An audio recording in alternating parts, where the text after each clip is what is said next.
Hi, Candice. Hi, how's everybody doing? Good, on yourself? Very well, thank you.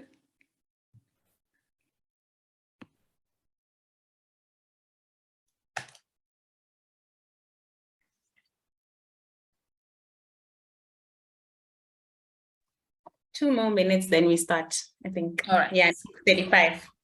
All right. Because I see people are joining, so maybe if we give them 2 more minutes, others will join.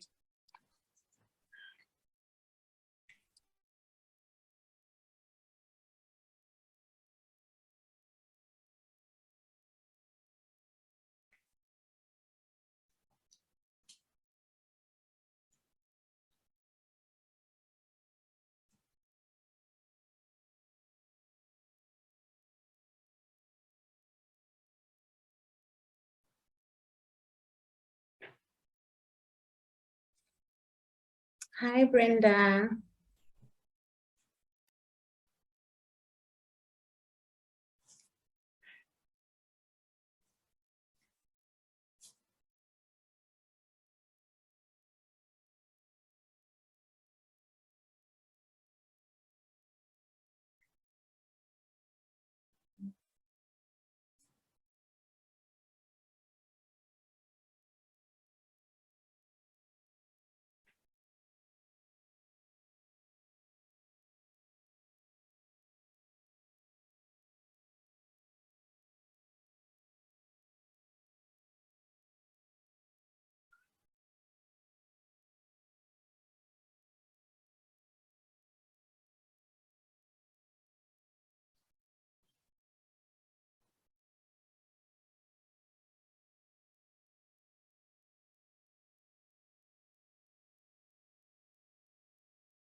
Okay. All right. I think that, yeah. Okay. Hello, everyone. Thank you so much for joining us today. I hope this session will meet your expectations. My name is 𝗕𝗲𝗶𝗴 𝗛𝗂𝗺, and I'm here with 𝗕𝗲𝗶. I think 𝗕𝗲𝗶, you can introduce yourself. Hi, everyone. My name is 𝗕𝗲𝗶 𝗛𝗂𝗎. I'm a WiMSA committee member and part of the Read-to-Lead subcommittee. And yeah, I hope you enjoyed the book and that you will enjoy the discussion that we're having now. Actually, by a show of hands, can I please see the people who managed to get the book just by thumbs up or something? I just want to see if we, even if it wasn't a hard copy. Is it just us? It's okay. We'll give you insights into the book and hopefully it will entice you to go and read it because I think it was a very good book. It was. I see there's a question, Chelsea, how I should have read the advert fully. I'm here for the review. Okay, no, it's fine, Chelsea. We'll give you the insights into what we uncovered in the book and hopefully that will entice you further to go and find out more because I think it's a good book. It's a good book. Yeah. Yeah. And it has helped a lot. Yeah. So I think we can. So we can just, this is going to be an interactive session. It's not a one-way session. So you're allowed to voice out anything that you would like to. And just to break the ice, because when I started reading this book, I got a lot of negative feedback from people. I actually posted on LinkedIn.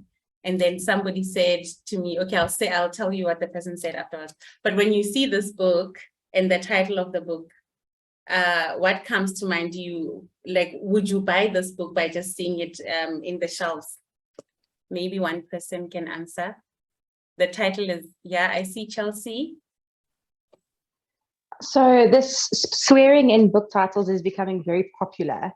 And you know, I have picked up one book with a swear word in the title, and the writing style was quite irreverent and fast and almost a bit too quick, and you couldn't just sink your teeth into it. And there wasn't much time spent on really elaborating because everything was swift and big and bold statements. So when I saw the book title, I was, wanting this review because I would want to read this book if it wasn't like the books that I read, if it did go into a bit of detail, had a bit more humility rather than the previous book that I read. Okay. All right. Yeah. And then, yeah. Chelsea, was it the book by Mark Manson? That's the one. Yeah, the subtle art of not giving a bleep. I like his writing, but anyway, that's a book for another day. Okay. Okay, anyone else, when you saw the title, what did you think? Hi. Hello. Yes. Hello. I think when I saw the ad on the WiMSA on LinkedIn, I was like, I'm not missing this. I will definitely buy the book. I have not bought it yet. Because I think we sometimes stay in our cocoon and we keep being humble, and that those words just saying as being humble, I don't like swearing, but I was like, yes, yes, yes, yes. Like it, because you always put yourself down. You always, think about everybody else except yourself. You put yourself down. I mean, I saw it this afternoon. Example, I'm writing this proposal and I'm sending it to my supervisors. They're very good people, and they keep saying, no, just write something and send it. It's okay, we'll fix it. But I tapped my email, and in there I was like, may you please go through this and let me know if I'm missing anything. I feel like it needs more meat. Please advise. And I actually went through it in my mind and I spoke to a friend of mine, but I'm like, I feel like I'm being too hard on myself. And being, I feel like, no, let's just put it there. Whatever you wrote, they will make up their mind rather than you leading them into that space that it needs more meat, or, you feel like it was not adequate enough. So I think those words spoke to me when you said, being humble, just do it. Whatever it is, do it. Either it's wrong or bad, you'll figure it out in where you're going. Just do it. So yeah, I would definitely buy it. Yeah, no, that's nice. Yeah. 𝗕𝗏𝗶? No, I'm saying I like what 𝗕𝗏𝗶 is saying, because sometimes what happens is we self-eliminate, but that's something we'll touch in the book. We self-eliminate, and by doing that, we stop ourselves from advancing, and I like what you're saying, that they must be the judges. You mustn't judge yourself first. So that is a good starting point. Okay. Sorry, I continuously have to move. Okay, yeah. Okay, so my experience it's similar to yours, 𝗕𝗏𝗶. I've always been a shy person, and I never liked talking about my achievements and everything. So when I posted this book on LinkedIn, which is something I was also skeptical about sharing it with WiMSA, because someone posted and said, but this is evil because the Bible says we need to be humble. So I thought, sometimes you judge. This is a true example of judging a book by its cover, because this book has nothing to do with not being humble, like in a sense of bragging or being arrogant. It has nothing to do with that. It's mainly about confidence, So I wanted to see, when I asked about this cover, I wanted to see if there's people who think, but this book is not for me because they think it's not Christian enough or something like that. Yeah. Okay, so we've prepared a presentation just to guide us through the talk. You are welcome to stop us in between and everything. You let me know if you want me to stop. Can you see my screen? Is my screen shared, 𝗕𝗏𝗶? Yes, we can see it. Okay. Okay, so this is just the outline that we have for the book review. First, we will take you through our confidence journeys, and then we will just state a few keywords that we saw from the book. I think 𝗕𝗏𝗶 will also add into the list that we have. It's not limited to only the list that we have here. And then the confidence toolkit from the book itself, what we got from the book and how we should try to be confident. And then the book contents, we can just discuss what the book entails and if we are satisfied with the book for some of the people that have read it. But if you haven't read it, then we do recommend for you to read the book. Okay, there's a comment by sorry. Okay. By Mabu, who's saying that most of us struggle with imposter syndrome, hence we tend to offset it with being humble. Yeah, I agree with that. There is correlation to that as well. That's true, Mabu. Maybe Mabu, you'll be the one, because when in this section of the confidence journey, maybe you'll let us maybe know a bit about your confidence journey and what makes you feel that you've been maybe too humble, or how the imposter syndrome has impacted you. I don't know if you are comfortable, but I'm going to share a bit of my story. 𝗕𝗲𝗶 will share her story as well, and then any volunteer from the floor can share. You can raise your hand if you want to, but Mabu, seeing as you you have messaged, I think I'm selecting you, but you'll let me know if you're not comfortable with it. No? Okay, so as I said before, so from where I come from, I've always been somebody that is very humble. I've always believed that my work will speak for me, like from a very young age, since I think in high school. And that worked for me very well, because in high school, you know, you can just get your distinctions and you'll pass and everything is fine. Until, okay, when I got to varsity, that mentality also worked for me, because you didn't really have to present a lot. And if you had to, there was a team of a group of people that you would present with, so you don't have to be in the forefront. 𝗕𝗲𝗶, do you see the people trying? Are you Yeah, going to yes, I'm admitting them. Okay, so when I started working, that's where I started seeing the importance of confidence, because the company that I work for, when you start working, you need to present about yourself, you know, achievements and, you know, everything, like what you have to offer to the company. And I remember that presentation went really bad for me. And my manager then told me that, you know what, there's a new person. Okay, fast forward 3 months later, somebody started under me. But this person, when they had to present about themselves, they were very confident, and they, you know, everybody liked them. And then my manager then said, you know what, Refilo, I like the quality of work that you do, but you know, you can't really sell yourself, and I don't think you'll be able to sell the product to the client. So I think you keep working on the projects, but this person will go and present the work, because you know how they speak, you know, and they have proven to the company that they can speak well and they are very confident. And then at that point, that's when I was like, this thing of saying my work will speak for me clearly doesn't work here, because this person is going to take everything that I do and go and present it elsewhere. So that's where I started with my confidence journey, and that's when I purchased this book to see if it's really going to help. I am still on a journey of learning, of cultivating my confidence, but I think reading this book has made a significant difference, a lot. So that's my confidence story, and that's what motivated me to read this book. And it has what's the term? It has contributed to the person I am today. So we will share the keywords and everything I took away from the book at a later stage.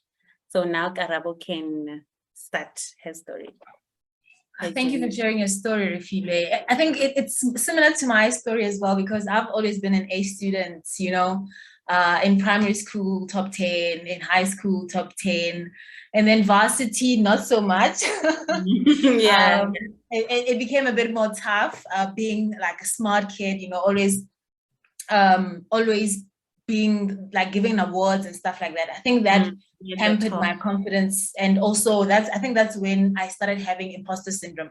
But at the time, I didn't know that I had that, and it's only retrospectively now, when I understand these terms, that I see that back then I had imposter syndrome. Because I remember there was this award, scholarship that Anglo American had, and you could apply, but I was like, I don't think I qualified, because my marks were not good. I remember in my final year, I had failed one module, and I had to repeat it. So the most you can get it during that time is 50%. So even after rewriting, I got 50%. And I felt like that took my average down. And I felt like people who deserve to get that scholarship are people who have distinctions, you know, the average of 70s and 80%. So there I eliminated myself and I was like, I can't apply for the scholarship.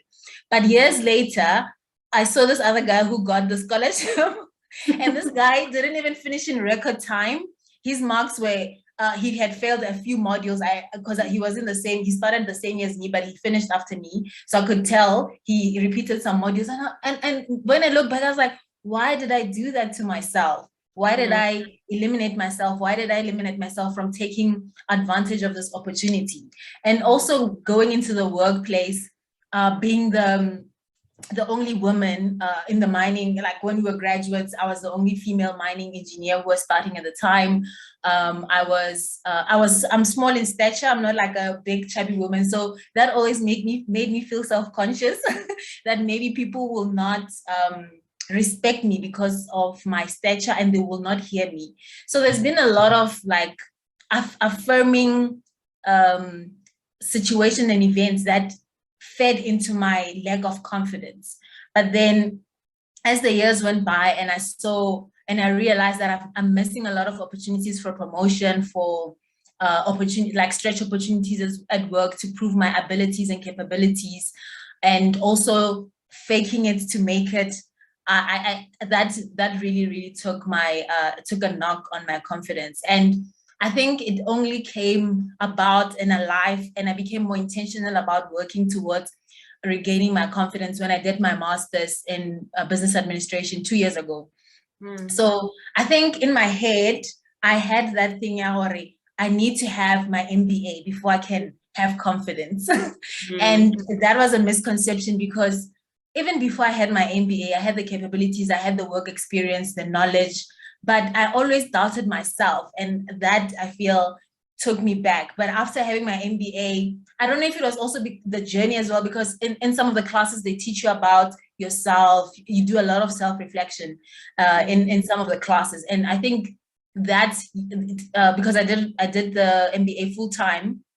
And so that's time off to reflect on my life, to reflect on what I want to do and how I'm going to get there, to reflect on things that I feel like hampered me, and also reflecting on tools that I took for granted because I felt like maybe they will not help me.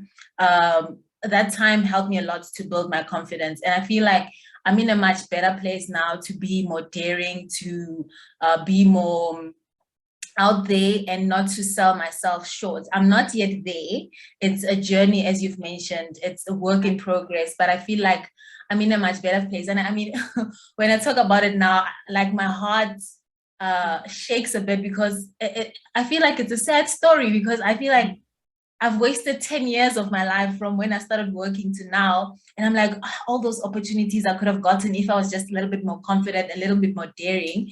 But in consoling myself, I'm like, I'm still young. There will be plenty of opportunities to come. And it's still the best time to start was yesterday, but a better time to start is now. So I'm working on that, and I'm hoping that opportunities that come my way in the future I will grab them with both arms and run with them. So that is my confidence journey. Sure, thank you, Karabo. And we're inspired. We didn't know you had an MBA. Congratulations. Thank Wow, you very much. inspiring.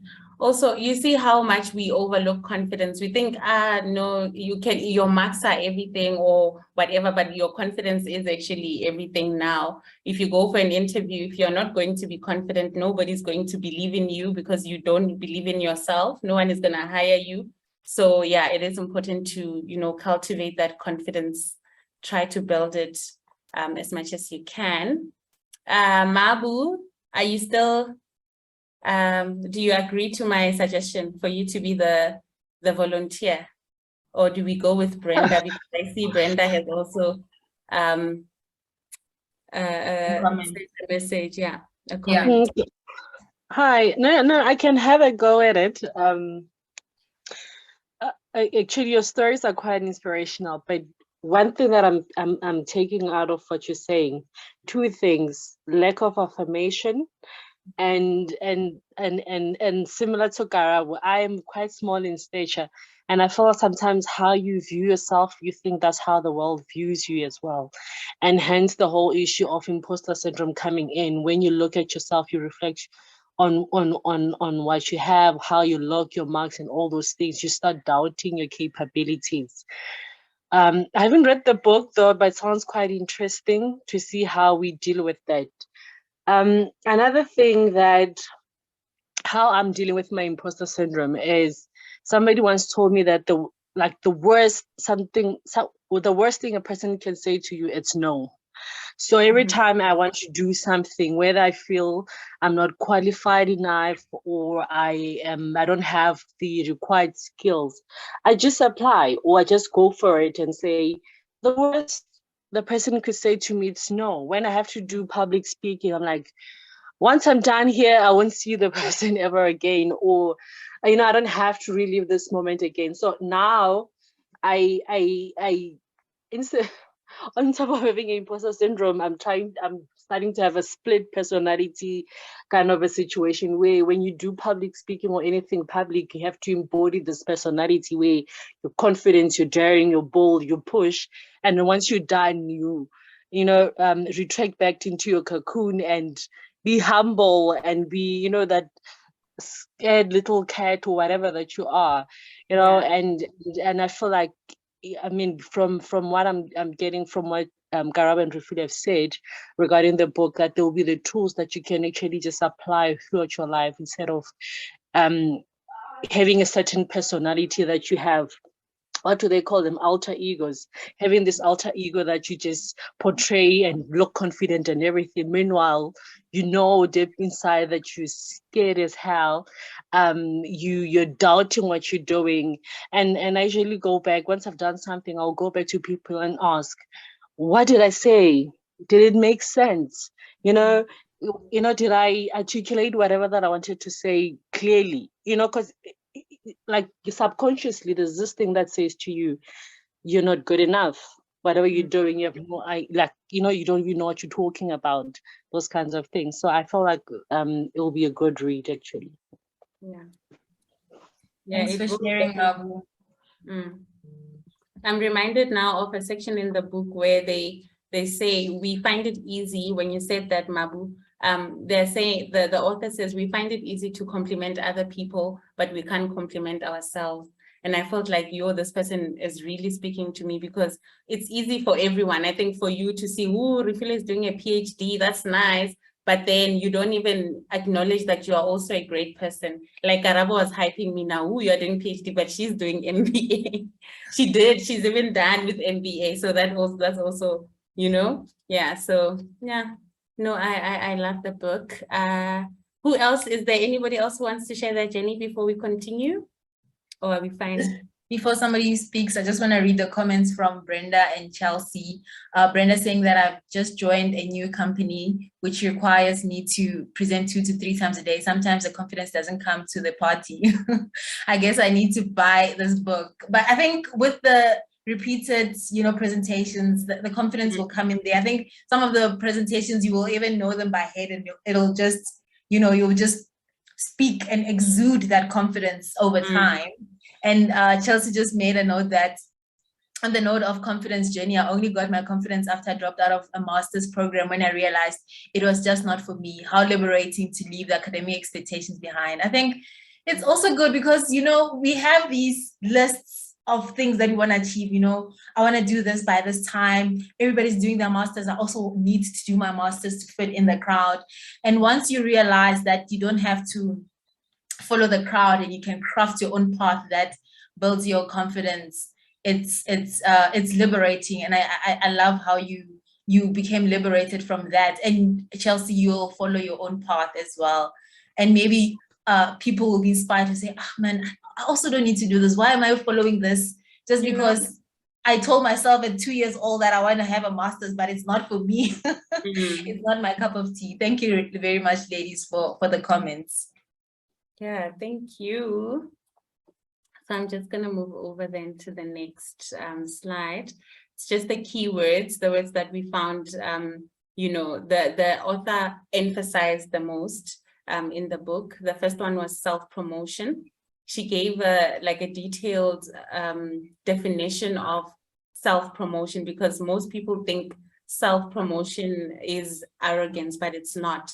She said if you split this term or word into two, self is just I, it just means you, and promotion is just an activity that supports or encourages a thought. So it's just you promoting whatever you believe in. If you believe in yourself, you are promoting yourself. So it has nothing, absolutely nothing to do with arrogance. And I think here she was speaking to the people who are judging the book to say, why is this book fuck being humble? Why should we stop being humble?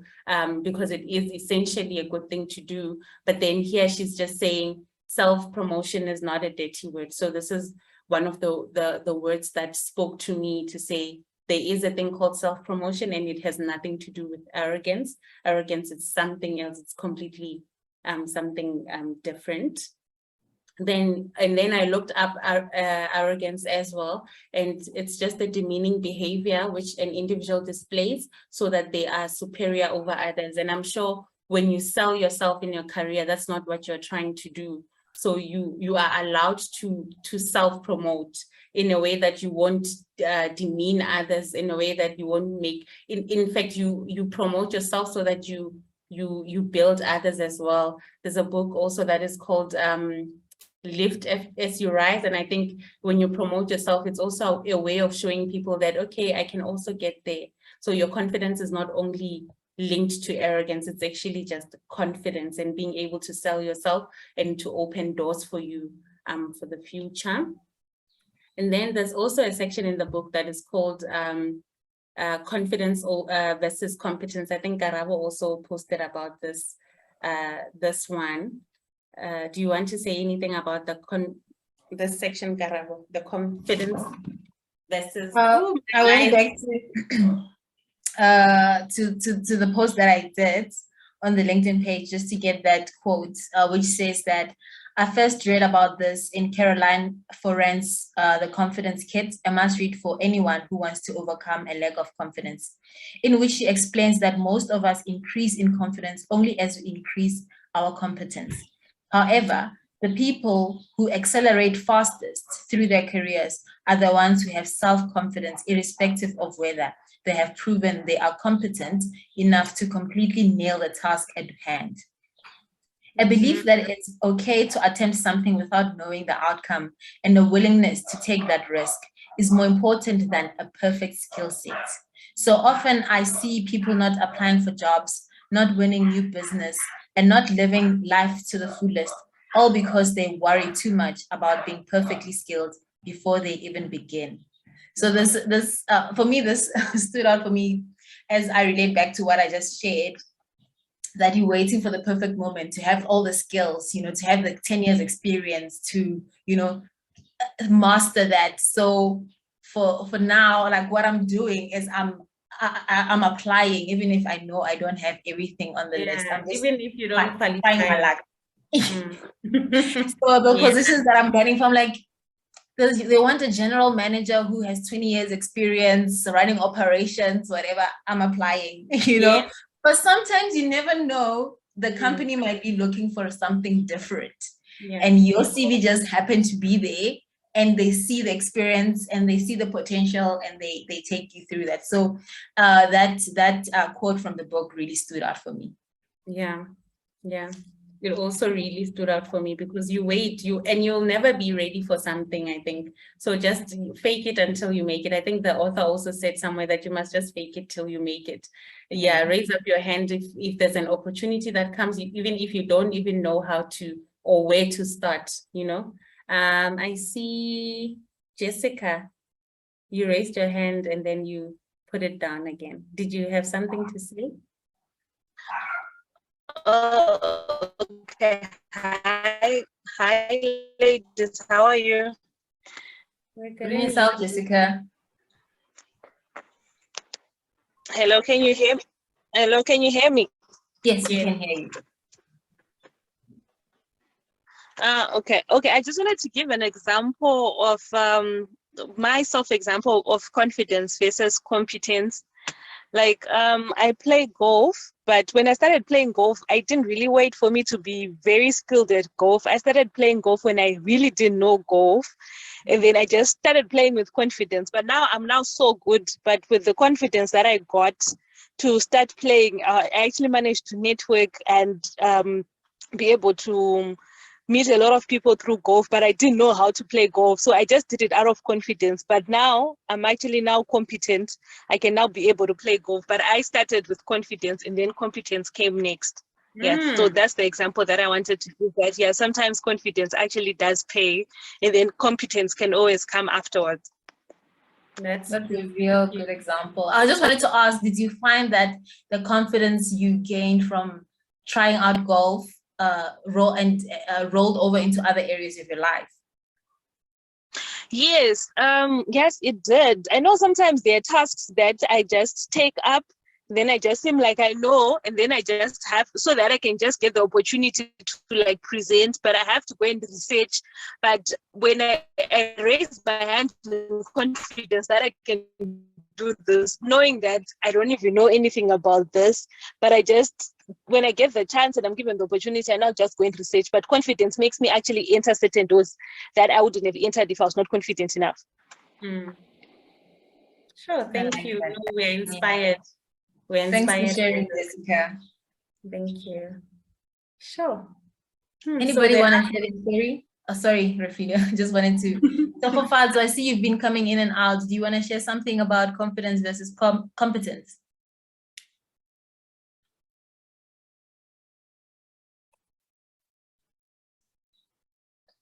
𝗕𝗲𝗴? Okay, we'll touch base with her. Okay, I see Chelsea has a message for us in the chat. This is the only one. Yeah. On the note of confidence journey, we've read this one, ne? No, yeah, you read the second one. Yes. Then the second one, with the right attitude, competence is inevitable. People hire for attitude and coachability. That's true. So starting with confidence does make sense. That's true. Definitely. Because I've seen even at my company, they would hire somebody that is not even skilled, especially in consulting. You don't necessarily need to be skilled because everything is based on research and development. So you can always research and learn on the job. So your confidence will open the doors for you. So yeah, I agree.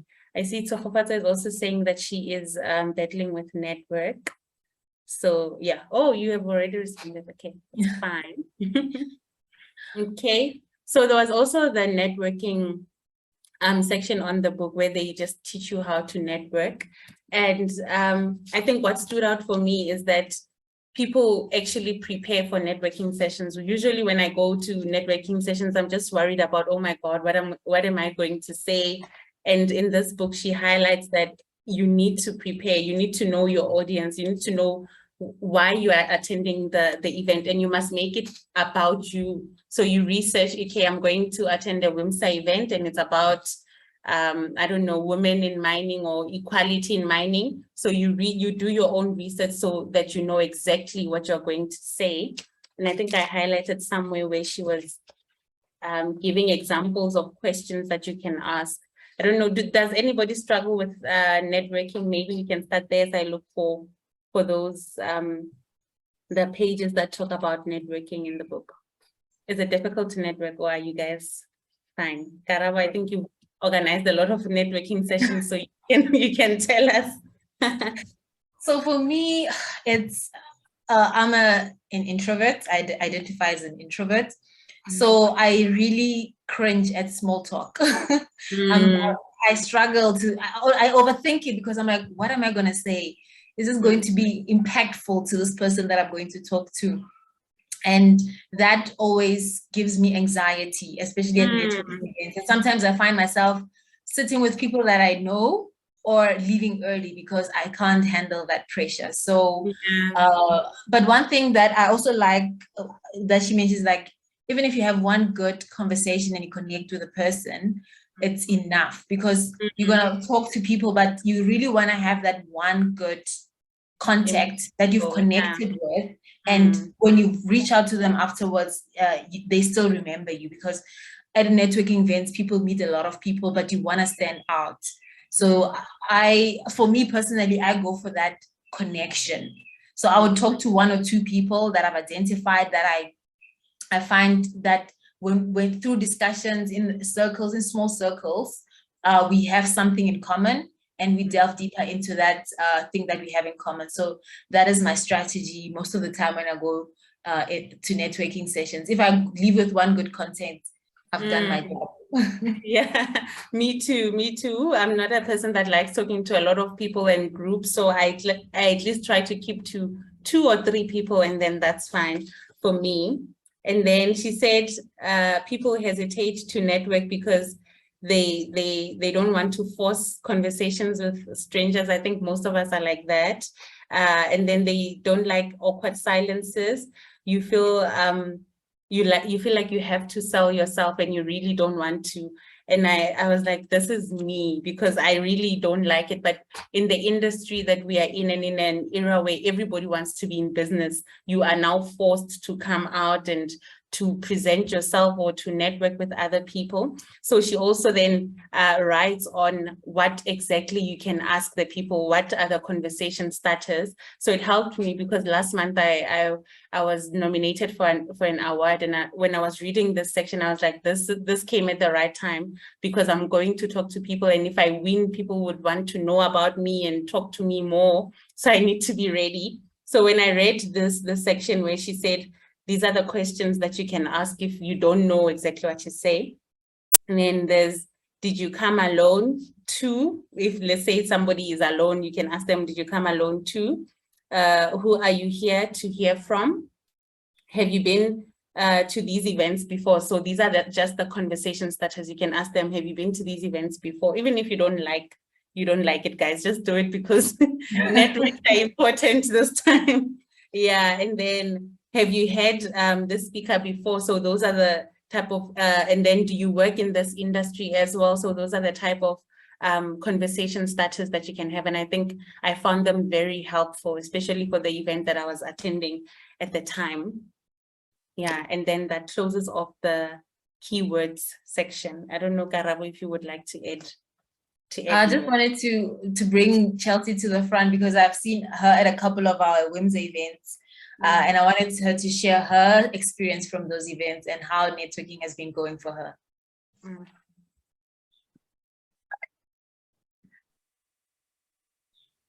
Chelsea? Sorry, my earphones just died. Yes, so ask me again, please. I just had to switch it. Okay, no problem. I was saying I've been seeing you at a lot of our WiMSA events, and I wanted you to share with us how that networking journey has been going for you. Yeah, so thanks for the question. Yeah, like most people, initially when I was a little bit younger, I was very terrified of networking. But what I learned along the way is that people actually really enjoy talking about themselves. So my approach is to just find out about people, find out more about them, see if you connect, like you guys were saying just now. It's very important to keep that going if it's like kind of feels organic. But yeah, having been to a number of the WiMSA events now, and then also there's the First Thursday Club for the mining industry, obviously, it certainly improved my confidence. So much so that I started putting my hand up for public engagement opportunities. And this year I got to do an interview on the SABC News on Women's Day about women in mining and women in drilling in particular. And then I also spoke at the Electromining conference a few weeks ago. So I must say, I mean, over the course of like maybe 2-3 years, just having kept going, it certainly improved my confidence more than I actually expected. So yeah, I encourage anyone to keep going to any WiMSA events or any networking events that you can find. I like that. Thank you. And the author also touches on networking online. One thing that she mentioned that particularly stood out for me is that if you limit your networking to people that you can meet in person, it limits your reach. Whereas if you are active online, you know, you post regularly, you shape your story that you tell, which is something that Bryony, who's on our WiMSA committee, always talks about during her mentorship sessions, to say, shape your story, make sure that you talk about 2 or 3 topics, and always send out that message. So when you are online, I mean, a lot of people are on LinkedIn. I don't know how many, but thousands of people are on LinkedIn. And that gives you an opportunity to network with people outside of your immediate circle and also people in other countries as well. So networking and using the online platforms to grow your footprint, especially if you're keen on moving or working in a company in a foreign country, online platforms are a good way to also expand your networks and a tool to use to reach out to people. And people are very friendly and always willing to help. I've tried it a few times with people that I've never met, don't know from anywhere, and just reached out to them and they've been welcoming, and where they can help, they've helped me a lot. So the online platform is also a good area. Yeah. Jessica? Okay, thank you. I just wanted to agree with what you're saying, that you shouldn't limit networking to physical. Like for me right now, I'm from Zimbabwe. I'm tuning in from Zimbabwe, and I was able to know about this event through LinkedIn, through the networking that I did with other women that are in WiMSA. So if able to attend like these mentoring sessions online. So yeah, I wanted to just agree with you that networking online also increases the number of people that you know, because physical ones can also limit you. Thank you for that addition, Jessica. And how's it been going for you? Like, where else have you reached out to people? Sorry, can you come again? I was asking in terms of, besides WiMSA and the WiMSA events, which other opportunities have you come across and taken advantage of because of your online presence and activity? Okay, for me, I think it has helped me because I also work at a mining company in Zimbabwe. So the online platform has also helped me to also network with other women from other countries that are not only from South Africa. So I was able, because for me, I'm an advocate for diversity and inclusion. So I was able to actually learn about how other countries are actually advocating for diversity and inclusion in their own countries. So yeah, it has just helped me to just gain a global perspective of how other women in mining are doing their things. Okay, thank you very much, Jessica, for adding to the conversation, and good luck with finding out more and reaching out to other people in other countries as well. And please share. I'll follow you on LinkedIn. I'm interested to see what snippets of wisdom you come across. Okay, thank you. Thank you. Okay, so I'm gonna read Mabu's chat. She says load shedding is another good icebreaker. I guess, yeah. Especially in South Africa, especially for us, Shame, it is another good breaker. Thank you for that. Thanks for that tip. Okay, so I'm gonna go over to the confidence toolkit. Load shedding is cutting me out. Shame. So Moja 𝗕𝗲𝗶 is agreeing with you. Shame, sorry, 𝗕𝗲𝗶. I'm sorry that you can't join. Is she back? Okay, yeah, she's back now. Okay, so the confidence toolkit, it's just the takeaways from the book where the author just states all of this. So I just took this directly from another review. So they just basically say, know what you stand for. So you need to know what you stand for. That's what the book promotes. Stop hiding. I know a lot of people who are doing well, just like me, try to wait for their work to speak for themselves. But now your work can't speak for you. You need to go out there, post about whatever good thing you are doing, network with people, let people know who you are. So stop hiding. Yeah, we no longer live in that generation where your work will just speak for you. In that era, sorry, generation. Fully realize the power of networking. Okay, know your self-worth, play the money game and win. I think here she was just putting emphasis on knowing when is the right time to ask for your raise or maybe to negotiate your income, I think. And then manage your emotions at work. Take action and establish the right time to make the leap.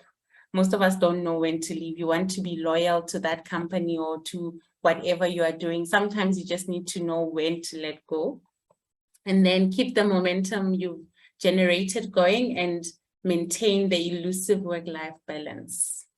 I don't know if there's anything anyone wants to add on this, but these are the key takeaways from the book. Okay. And then book contents. I think here it's just basically reviewing the book, but I know most people haven't read the book. So maybe 𝗕𝗲𝗶, you'll just tell us your overall impressions of the book. Did it meet your expectations and the style? Were you happy with everything? I like how the author writes. It's almost like your girlfriend telling you the hard truths about life, you know, like, wake up, girl. You can't keep on sleeping because you're missing out on a lot. So I like how the book was written, and the tone of the book as well, because it gives you, I think, Chelsea, it goes back to what you were saying about Mark Manson's book, to be like, you know, it pushes you to act, because it makes you feel like this is, you know, urgent and you need to start working on these things, otherwise you'll be missing out. So I like how she wrote the book. And the things that she said, even though I've heard them before in other books, it's how she put it across to say, you cannot continue sleeping on yourself, and you cannot continue to, you know, set yourself back. As I labeled it, you cannot continue to limit yourself, you know, to reject yourself before you put yourself out there. And the biggest thing, adding on to the previous slide about takeaways from the book, it's around failure, because I think, just taking on my story that I shared at the beginning, you know, being an A student most of your life, you are, I think, conditioned to be a perfectionist. And taking risks is not something that is allowed, because if you take risks, you risk failure at the same time. But at the end of her book, she talks about a lot of instances where she failed and she learned to laugh at herself, because I think the most important thing is to just note that failure is an opportunity to learn, and we shouldn't be scared of taking risks. And I think that is one big takeaway I'm taking from this book, and making it a theme for the next few years, just to take risks. And taking risks mean putting yourself out there even though you're not fully competent, and taking advantage of the opportunities that are put in front of you. If they say, 𝗕𝗲𝗶, can you drive a truck? Yes, you can drive a truck. You learn when you get there. So that is the attitude that I also am taking away, especially the last chapter around failure, and, you know, learning to laugh at your failures as well.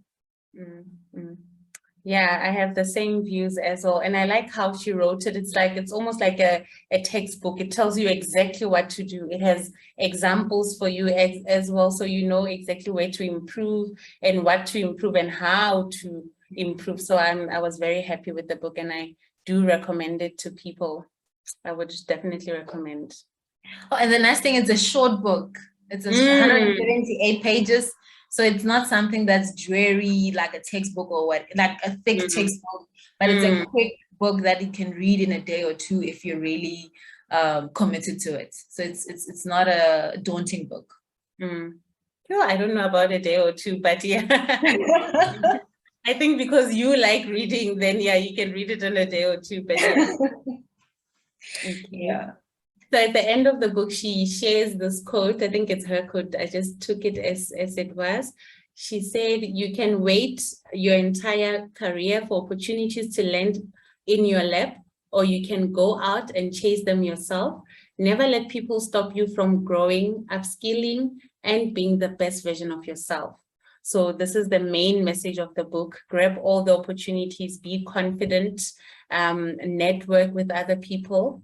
Yeah, I think, yeah, that's basically it. Chelsea, see your hand is up.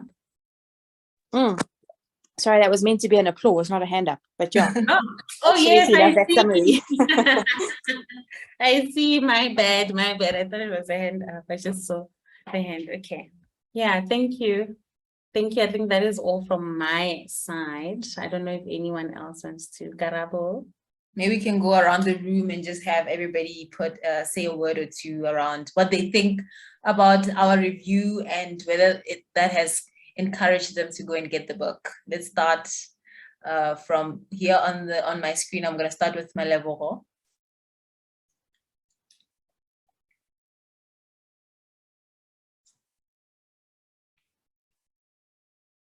𝗕𝗲𝗶𝗴, do you have anything to take away from this? Yes. Well, most of the part that I was in the dark because of the load shedding. So I missed some of the things that you guys were sharing.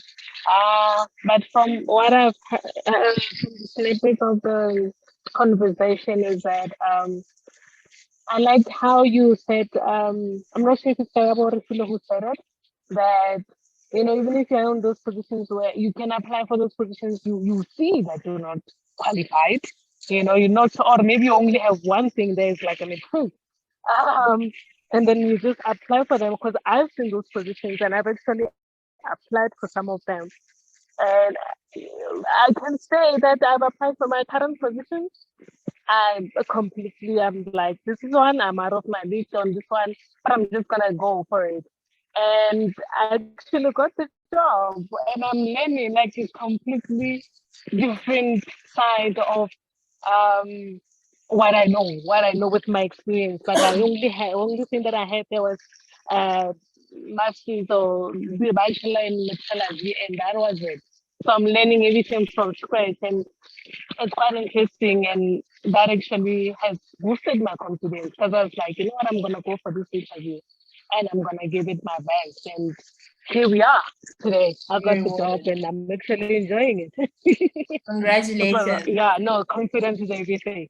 Yeah. I guess confidence is everything. Yeah. I just wanted to, is your name, am I calling it correctly? Because I just remember there's also 𝗕𝗲𝗶𝗴. It's a 𝗕𝗲𝗶𝗴. I'm saying it's 𝗕𝗲𝗶𝗴. It's not the Tswana version of it. Okay. The 𝗕𝗲𝗶𝗴. Okay. 𝗕𝗲𝗶𝗴. Yeah, that's what sorry for mispronouncing your name. It's okay. It's okay. Thank you so much, ladies. Thank you. And Mabu, anything to add?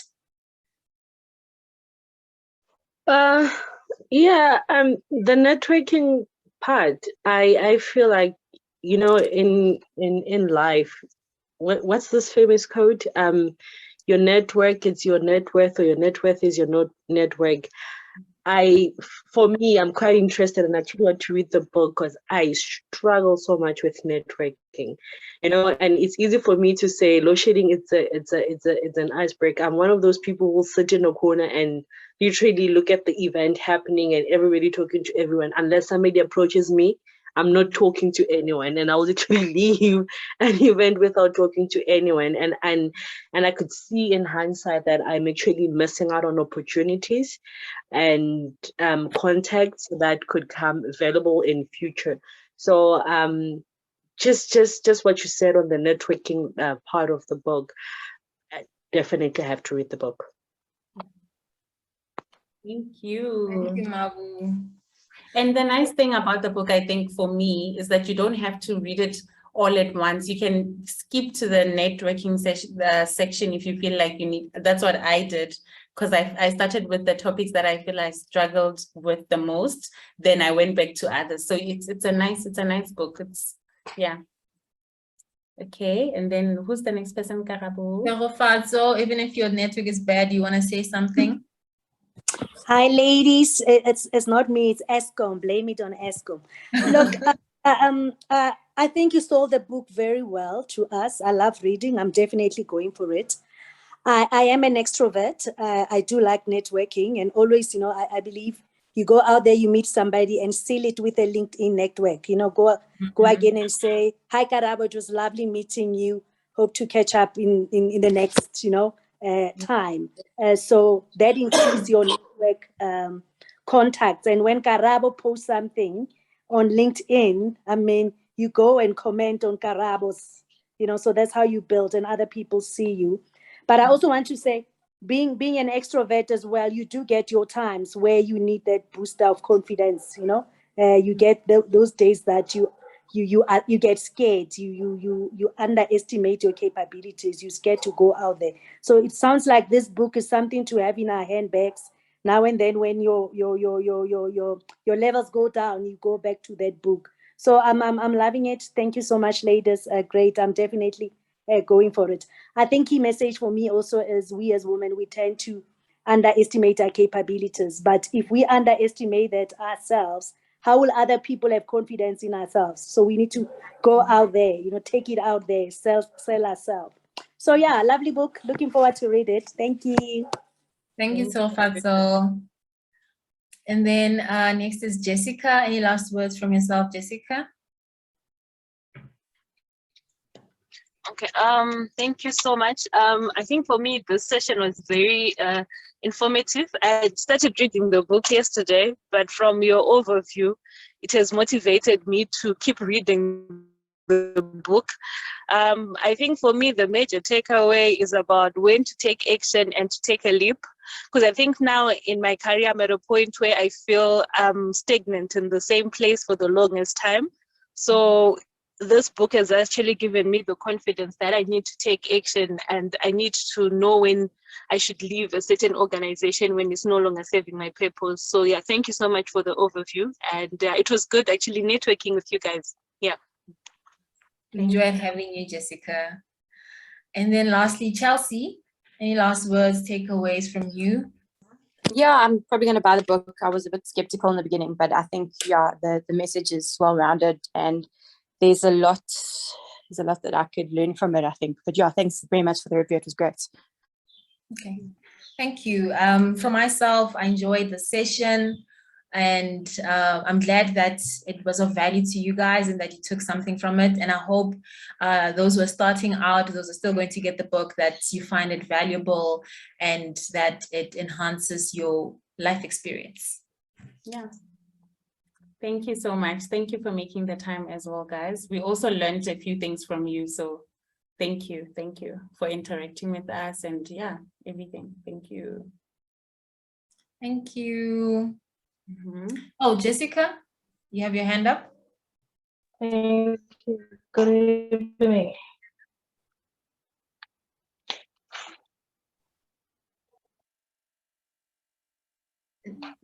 Jessica. Okay, sorry. You are breaking only from my side. Okay. Yeah, I think the network is patchy now.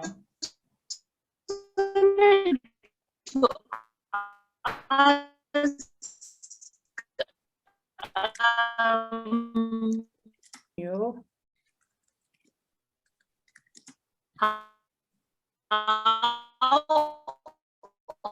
Shame.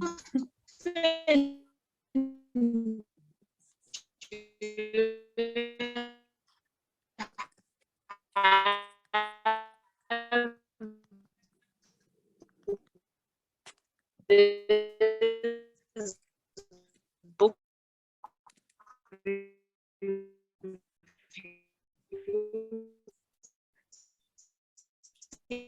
The sound sounds like those haunted house movies. Oh, we lost her. Okay, it's fine. Thank you, everybody, and take care.